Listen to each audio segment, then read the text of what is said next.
pemirsa Hidup Sehat, mungkin sudah tidak asing lagi ya bahwa organ utama yang diserang pada COVID-19 ini memang paru-paru. Dan tadi juga sempat sudah dijelaskan juga ya di videonya. Dan oleh karena itu Dr. Rizal, kita sudah kedatangan bintang tamu kita. Betul sekali. Nah, narasumber kita ini adalah Dr. Rizky Kursuma Wardani, spesialis rehabilitasi medis. Nah, Dok, tadi kita udah lihat nih tayangannya ya, tayangan bahwa paru-paru dan pernafasan ini, terutama untuk latihan pernafasan ini sangat penting untuk pasien COVID-19 gitu. Nah, kira-kira nih ya, gerakan seperti apa sih kalau misalnya kita ngomong olahraga biasa kan udah tahu, tapi kalau olahraga untuk paru-paru nih, masyarakat mungkin masih bingung olahraga apa untuk paru-paru tuh, Dok? Iya. Apalagi terinfeksi COVID-19, seperti apa nih, Dok? Cara untuk melakukan olahraga paru-paru nih, Dok? Iya. Jadi untuk pasien-pasien dengan COVID-19 memang ada namanya latihan pernafasan. Dan latihan pernafasan ini memang berfungsi untuk meningkatkan fungsi dari paru-paru nanti akhirnya. Nah, bisa nggak Dok dipraktekin langsung? Saya mau nyoba soalnya. Oh iya, silakan Ya. Dr. Riza nih ya. Siap. Ya, Dok. Jadi kita akan mempraktekkan latihan pernafasan yang bisa digunakan atau bisa diaplikasikan pasien-pasien COVID yang isolasi mandiri di rumah ataupun dalam perawatan tapi dalam kondisi yang stabil. Kita coba ya, Dok ya. Ini ada beberapa rangkaian sebenarnya. Saya pilihkan yang memang simple dan mudah untuk digunakan. Jadi yang pertama, kita lihat dari posisi. Jadi posisi pasien dalam keadaan duduk. Kalaupun tidak bisa dalam keadaan bersandar. Dalam posisi duduk, yang pertama harus dilakukan adalah latihan kontrol pernafasan. Ya. Di sini fungsinya pasien merelaksasi, jadi ritme pernafasannya bisa lebih diatur. Kita minta pasien untuk rileks, rileks, kemudian sekarang tarik ini nafas. Berapa lama, Dok, seperti ini? Kita akan melakukan latihan ini sebanyak 5 kali pengulangan. Ya. Jadi tarik nafas perlahan melalui hidung, keluarkan melalui mulut. Ya. Tarik nafas lagi melalui hidung, keluarkan melalui mulut. Gerakan ini kita ulang sampai 5 kali gerakan. Kemudian yang kedua, kita lanjutkan dengan pernafasan diafragma. Latihan pernafasan diafragma. Nah, bagaimana, Dok? Sekarang dokter coba satu tangan di dada, ya, tangan kanan di dada, kemudian satu tangan lagi di perut. Di perut. Iya, seperti ini.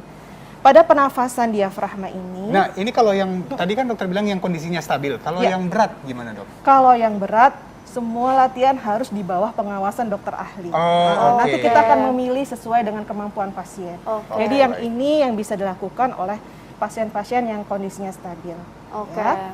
Nah, jadi pernafasan diafragma ini dilakukan pada saat pasien menarik nafas, itu kita lihat bahwa bagian perut ini mengembang justru. Perutnya ngembang. Jadi tarik nafas, keluarkan nafas, mengempis perutnya. Tarik nafas, mengembang perutnya, sip. Keluarkan nafas, mengempis. Nah, ini bisa dilakukan selama 5 kali. 5 kali? Ya, 5 kali. Kemudian kita lanjutkan lagi di gerakan yang ketiga. Ini fungsinya untuk apa, Dok? Gerakan diafragma ini untuk membantu pengembangan otot diafragma. Otot diafragma ya? Jadi otot diafragma kan di sini. Pada saat tadi kita menarik nafas mengembangkan perut, berarti otot diafragma bekerja optimal, dia ke bawah. Jadi otot-otot pernafasan akan berfungsi secara maksimal. Betul. Yang berikutnya, Dok? Yang berikutnya adalah latihan pernafasan dalam. Nah, latihan pernafasan dalam ini tangannya boleh rileks sekarang. Tadi sebenarnya tangannya cuma untuk memastikan saja bahwa memang perut yang bergerak. Jadi nggak harus dipegangin.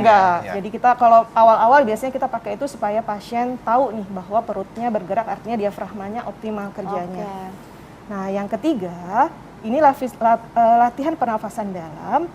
Jadi pada saat ini pasien diminta untuk menarik nafas. Kita tahan 2 hitungan. 1, 2, keluarkan nafas. Tarik nafas melalui hidung, tahan, 1, 2, keluarkan. Ini dilakukan juga sebanyak 5 kali. Nah, fungsinya ini apa, Dok? Karena saya rasain itu sebenarnya yang saya rasain adalah pada saat saya tarik terus saya tahan, emang agak ada sedikit sesaknya, tapi pada saat saya embusin itu enak perasaan saya. Nah, jadi pada pasien-pasien COVID ini gangguannya adalah paru restriktif. Jadi parunya itu sulit mengembang. Jadi pada saat kita menarik nafas, kemudian kita tahan, kita berusaha untuk membantu pengembangan dinding dada. Kemudian pengembangan ini kita Tahan ya, jadi berkontraksi Jadi ya? berkontraksi. Atau mengembang? Ya, mengembang. Ini Habis itu kita relax. Jadi dilatih untuk mengembang lebih lama gitu. Iya. Jadi kita tahan. Nah, Ya. Berarti itu dilakukan ada- 5 kali? Lakukan 5 kali. Oke. Kemudian yang keempat, latihan nafas bertahap. Nah, ini jadi nanti Dokter Rizal tarik nafas, Ya. kemudian ditahan, tarik nafas, tahan, jadi 3 kali ya dok ya. Habis itu baru ekspirasi. Agak sedikit berat juga Oke, ya? berat. Apalagi pakai masker ya. Tarik nafasnya kalau berat. Oh, di tidak awal harus jangan langsung, full, saya nggak udah usah langsung full dok. banyak. Saya langsung full, jadi udah habis ya tadi. Ya, jadi Habis oke, nggak ada saya yang coba ya, lagi. saya coba ya. Oke. Saya nafas Ya, dulu. silahkan ya. Tarik nafas, tarik hidung, tahan, tarik nafas, tahan, tarik nafas, tahan, hembuskan nafas.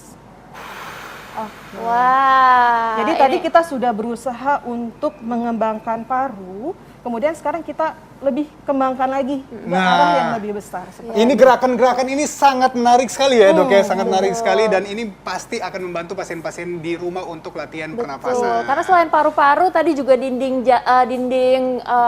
dada juga dilatih, lalu Iya, diafragma betul. juga Otot-otot dilatih. juga dilatih. Ya, betul. Oke. Nah, dan apakah olahraga ini bisa dilakukan pada saat pasca terinfeksi COVID?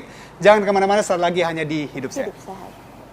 Ya pemirsa Hidup Sehat, itu dia tadi fakta unik dari paru-paru. Nah dok, kita ngomongin paru-paru dan latihannya yang tadi udah kita lakukan. Ada satu lagi katanya dok, gerakannya. Iya, betul. Oke. Nah, jadi pada pasien-pasien COVID biasanya tuh ada keluhan nih, Ya. batuk berdahak atau sulit untuk mengeluarkan dahak dari paru-parunya Betul. ya, dari saluran nafas. Ya. Sekarang kita latihan bagaimana caranya supaya dahak itu lebih mudah untuk Oke, dikeluarkan. gimana, ya, Dok? Ya. Ya.